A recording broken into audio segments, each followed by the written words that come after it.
Hari ini kita nak ulas tentang satu lagi isu yang viral, tentang isu pernikahan secara talian yang membabitkan seorang tokoh VIP ataupun Timbalan Menteri, dan ia juga dilaporkan di beberapa media tempatan di Astro Awani, Malaysia Kini, Utusan, di mana dalam berita-berita tadi Timbalan Menteri ini tidak menafikan maupun mengakui sama ada diri beliau adalah individu dalam video tersebut, di mana beliau juga telah meminta maaf atas viralnya isu ini, manakala Majlis Agama Islam Darati Wat telah menafikan mereka membenarkan sesuatu pernikahan secara talian sebegini, dan Majlis Agama Islam Darati Wat juga sedang menyiasat pihak-pihak yang dikatakan terlibat di dalam pernikahan ini. Jadi kita akan ulas dalam Sembang Undang-Undang bersama dengan Nur Azmai Zakaria. Sebenarnya rata-rata jabatan-jabatan agama Islam di negara kita telah pun mengeluarkan SOP berkaitan dengan pernikahan online ini. Sebagai contoh, kebenaran hendaklah diperolehi terlebih dahulu sebelum sesuatu pernikahan online itu dilakukan.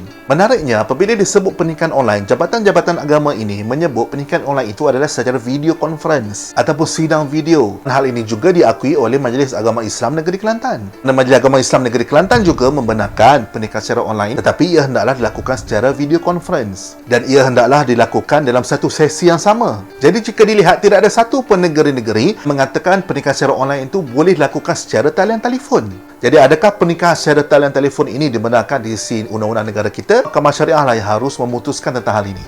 Jadi bagaimana pula hal-hal yang melibatkan perkahwinan yang dilakukan tanpa kebenaran? Rata-rata elemen-elemen keluarga Islam maupun akta keluarga Islam wilayah persekutuan menyatakan ia adalah satu kesalahan jika suatu pernikahan itu dilakukan tanpa kebenaran.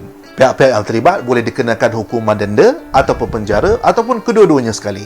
Begitu juga dengan hal poligami. Sesuatu permohonan poligami hendaklah melalui kebenaran daripada Mahkamah Syariah. Mana jika sesuatu pernikahan poligami dilakukan tanpa kebenaran Mahkamah Syariah, maka pihak yang terlibat juga boleh dikenakan hukuman denda atau penjara ataupun kedua-duanya sekali.